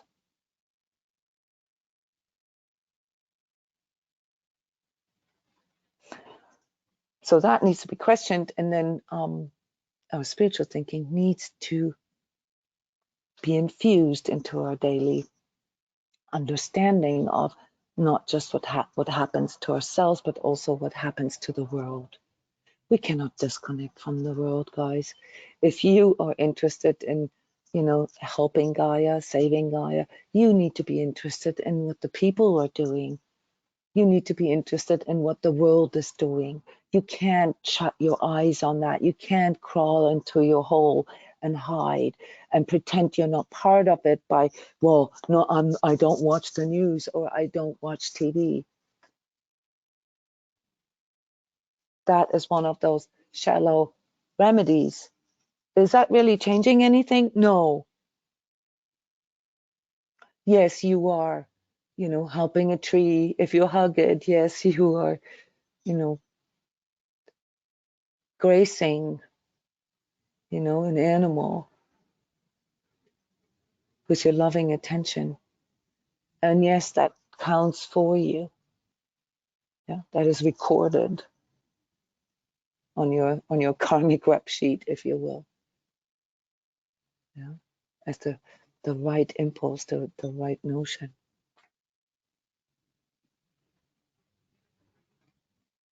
But the only way to really make a difference, guys, is if we do this together in the full consciousness that everything that we think, that we emote, that we put out there has an effect.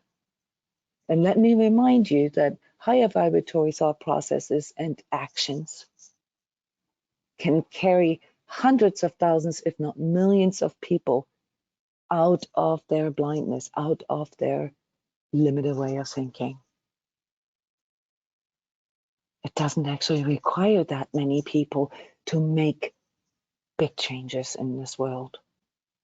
We've seen this in the history of humans and previous civilizations. So the solutions, guys, need to be in actively participating in all these holistic processes. Participating, not running out on the streets and protesting against corporations. Why does this not make sense? Just here as sort of closing thoughts. Why does blind activism against the so-called culprits, the corporations and governments, why does this not work?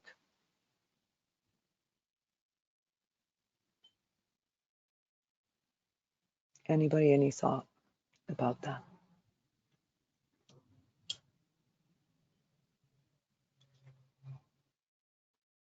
Because it's usually motivated by some other or objective that's not actually really about supporting. Okay, you mean the intention. So the intention isn't always Yeah. fully clear or conscious. Yeah. All right. Yeah. How? Like, can you give us an example? Do you mean like you just want to look good, or you just want to belong to like this group of, Well, it could be, yeah. green party or something like that? Sort of like a phoniness in a way, like it's the political correct thing to do. Yeah. But the ultimate motivation is maybe more of an ego nature. Yeah, Like that. Okay. definitely. Okay, so yeah, political correctness, that's why it doesn't work. Political correctness isn't true. Okay. Other reasons why it cannot work. Because it creates a contention. So it's attacking. Yes. That's the spiritual thinking, Ari. You recognize that. Yeah.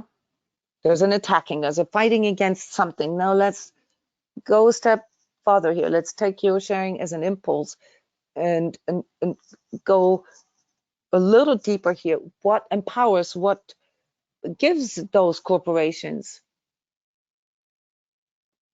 the power to do all these bad things?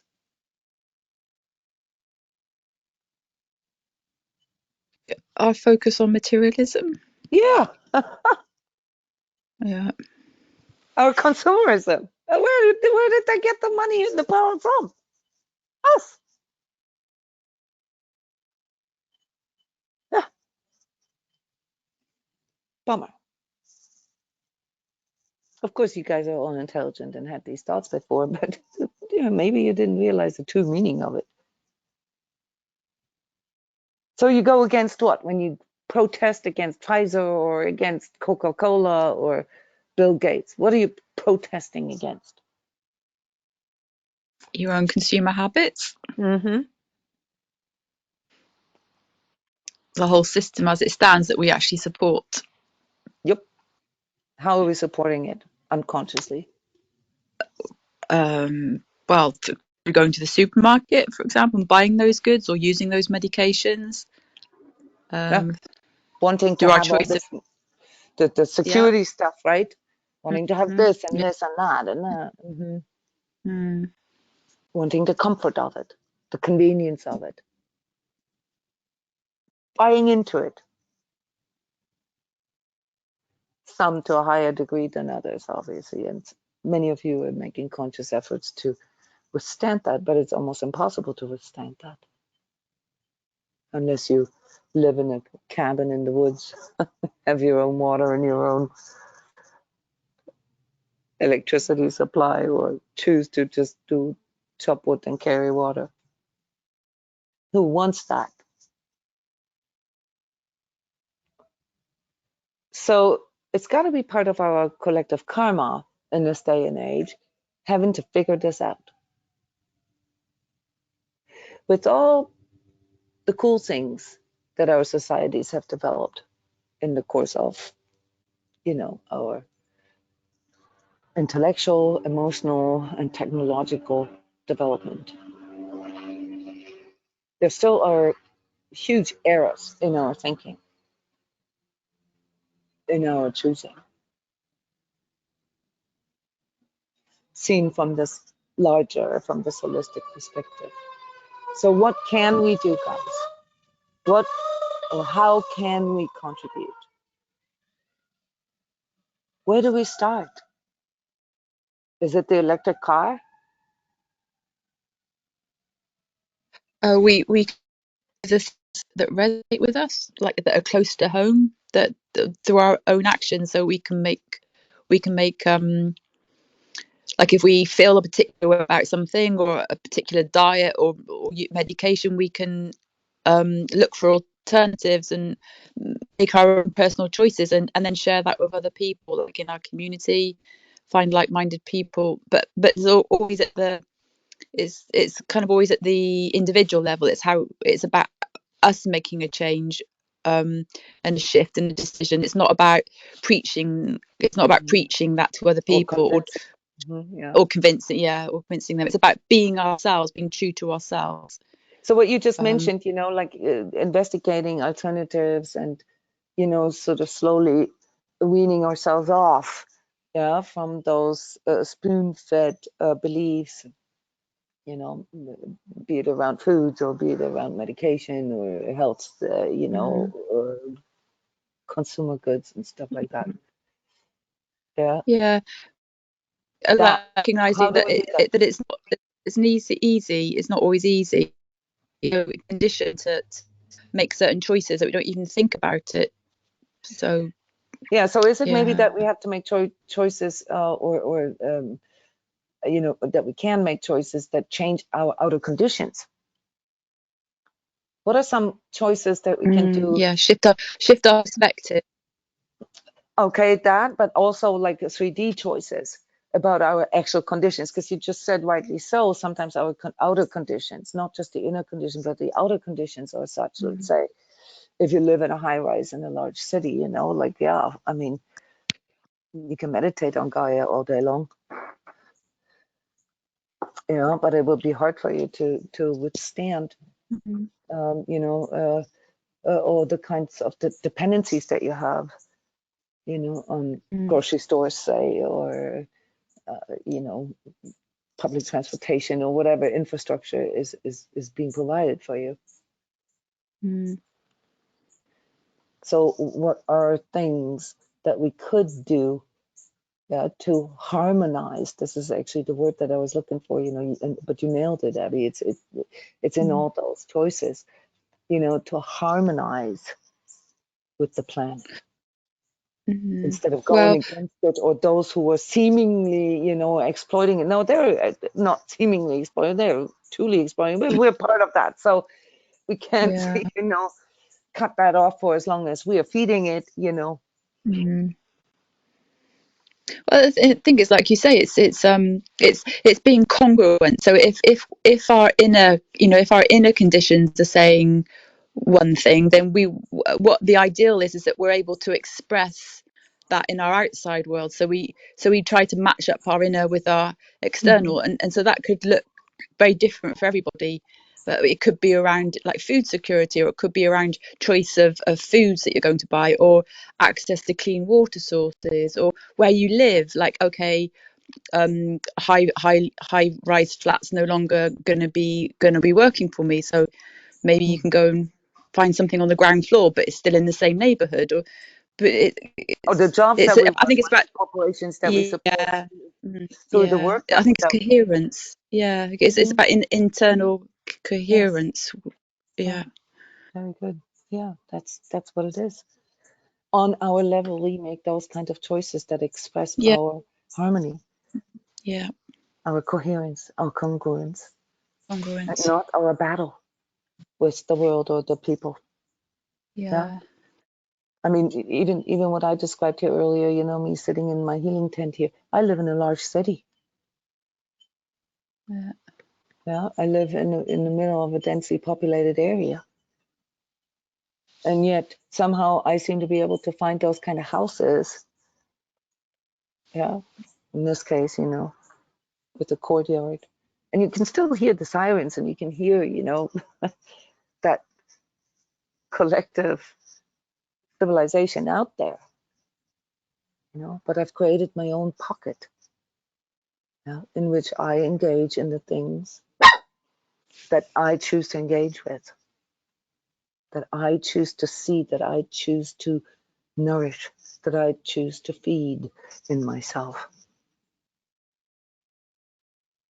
And not to put myself up there on a pedestal or anything. I just wanted to sort of, in a way, normalize this, that there are things that we can all do. Yeah, and obviously it has to start in the way we think, in the way we frame things, in the way we understand things.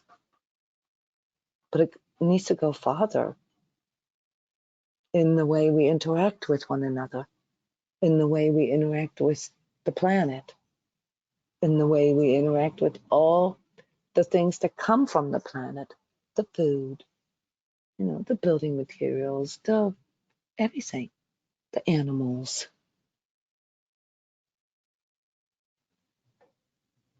the entire ecosystem that we are part of. That's how we can contribute. And in that,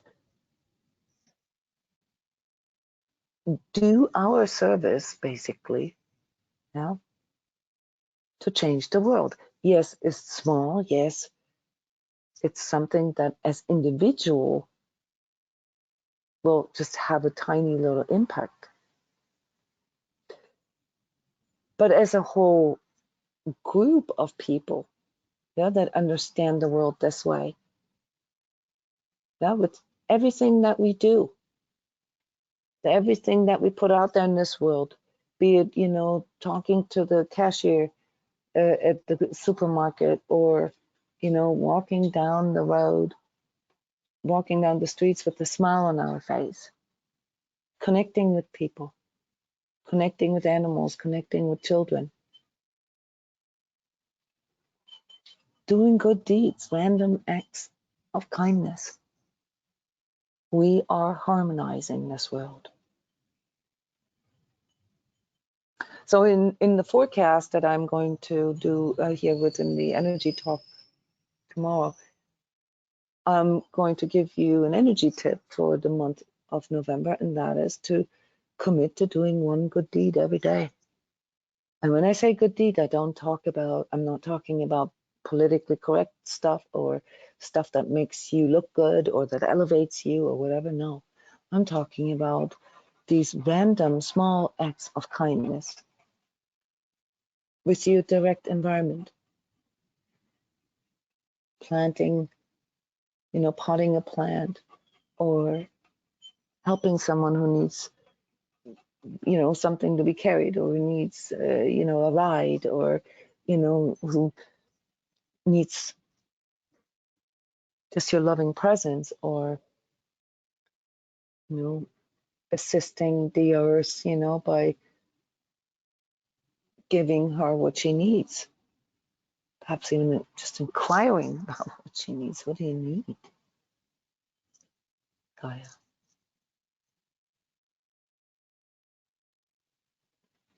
And things like that.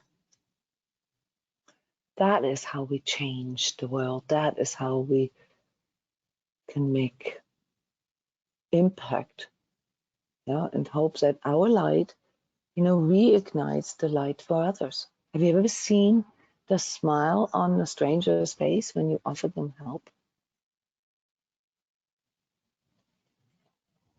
When you give them a kind word, and you allow something that is maybe a little discomforting to be there, and just to stay present and not disconnect or shove it away or hide.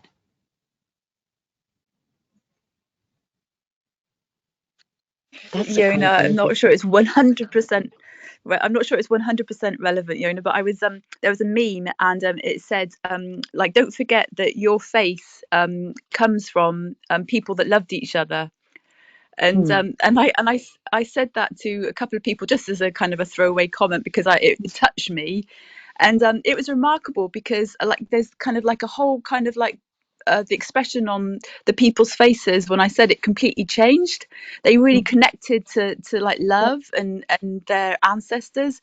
Yeah. It was just so moving. It was really beautiful. So that's what came to my mind when you said that. No, it is relevant, absolutely.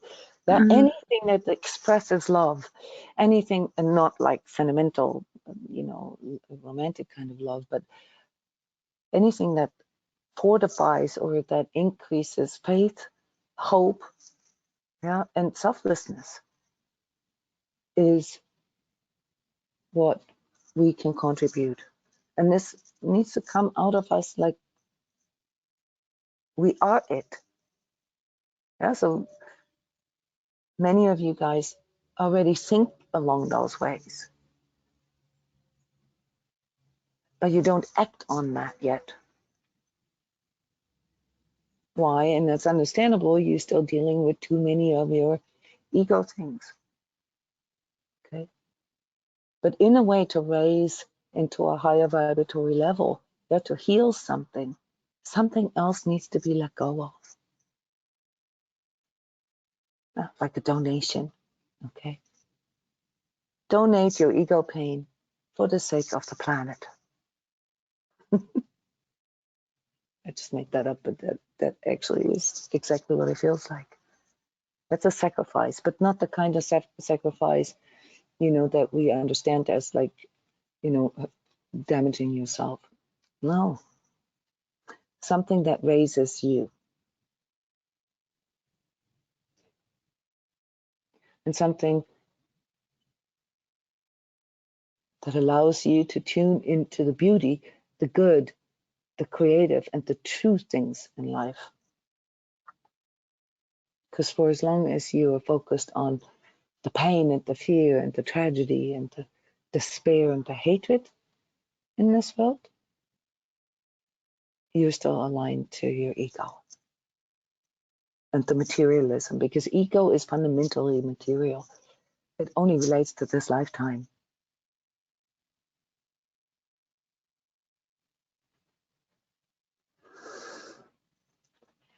Yeah, with those words, I would like to close now. Move on to my 9 to 5 or 11 to 11.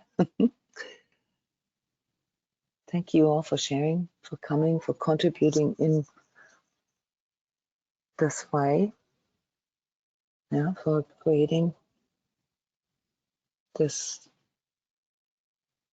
coherence here between those who are here right now live and those who are watching this video later.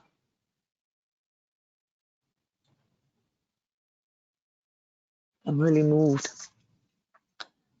for this, and I hope that we can have many more of those kinds of discussions. Thank you very much, Thanks, especially Jona. to those of you sharing and asking Thank you, questions. Jona. Thanks. Thank you. Thanks, Jona. Bye. Love you guys. Bye. Bye. Bye.